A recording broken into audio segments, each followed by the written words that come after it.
नमस्कार साथियों, बिहार में सवर्ण आयोग का फिर से गठन हो गया, बधाई हो। सवर्ण युवा भी काफी झूम रहे हैं, बिल्कुल उत्साह से, और सोशल मीडिया पर पोस्टों की बौछार से लग गई है। समस्या ये नहीं है कि आप खुश हैं और पोस्ट कर रहे हैं, समस्या ये है कि आप बहुत जल्दी भूल जाते हैं। समस्या ये है कि आपको कुछ याद नहीं रहता। आप पिछले 30 वर्षों का रिकॉर्ड उठाकर देखिए, तो जब जब बिहार में चुनाव आता है, चुनाव से 3-4 महीने पहले सवर्ण आयोग का गठन कर दिया जाता है।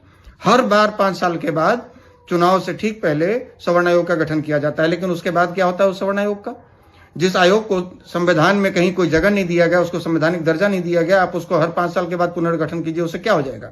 ना कोई फंड आना है, ना कोई उस पर सर्वे करना है। सवर्ण आयोग का एक सर्वे रिपोर्ट पड़ा हुआ है, बिहार सरकार के टेबल पर पिछले 10 वर्षों से धूल फाक रहा है। उसको कोई पलटने का प्रयास नहीं किया कि भाई बिहार में सवर्णों की स्थिति क्या है।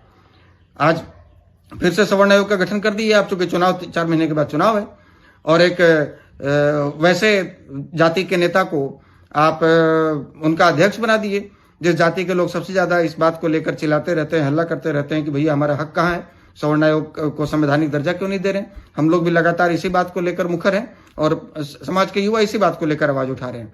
समस्या यह है कि भैया आप जिन्हें आज सवर्ण आयोग का अध्यक्ष बनाकर और ये एक मैसेज देने का प्रयास कर रहे हैं कि हम आपके समाज का भी भला चाहते हैं।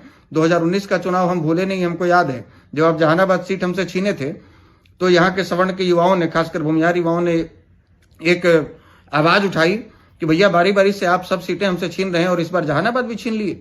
तो आपने आनंद फानंद में सच्चिदानंद राय जी को और महाचंद्र बाबू को, यही महाचंद्र बाबू को चार्टर्ड प्लेन से दिल्ली बुलाया और उनसे क्या कमिटमेंट किया हमको नहीं पता है, लेकिन ये तो जरूर कहा होगा कि कुछ न कुछ आपको देंगे। लेकिन मिला क्या कि एक जीते हुए, आप ही की पार्टी से जीते हुए एक एमएलसी सच्चिदानंद राय जी का टिकट काट दिया गया, उनको निर्दलीय लड़ना पड़ा। और महाचंद्र बाबू 2019 से अभी तक इंतजार ही कर रहे थे। 6 साल के बाद एक ऐसे आयोग का अध्यक्ष बनाया गया जिस आयोग में कोई फंड नहीं आता, जिस आयोग का कहीं कोई जिक्र नहीं है, कोई संविधान में उसकी चर्चा नहीं है, और बगैर संवैधानिक आयोग का उनको अध्यक्ष बना दिया गया।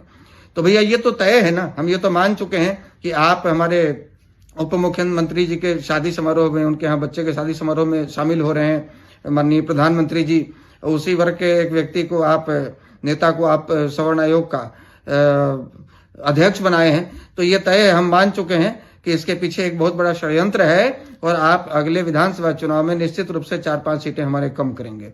तो ये हम समाज के युवाओं से कहना चाहते हैं कि ये तो इनका षड्यंत्र है और ये चलता ही रहेगा, लेकिन आपको इस पे खुश नहीं होना है। अपने संघर्ष को तब तक जारी रखना है जब तक सवर्ण आयोग को संवैधानिक दर्जा नहीं मिल जाता और ईडब्ल्यूएस छात्रों को पूरा अधिकार नहीं मिल जाता। भैया इस देश में, इस राज्य में जब ओबीसी को, ईबीसी को, एससी को, एसटी को, महिला को, माइनॉरिटी को, बाल आयोग को, सबको संवैधानिक दर्जा मिल सकता है, तो सवर्ण क्या हम दूसरे ग्रह से आए हैं क्या?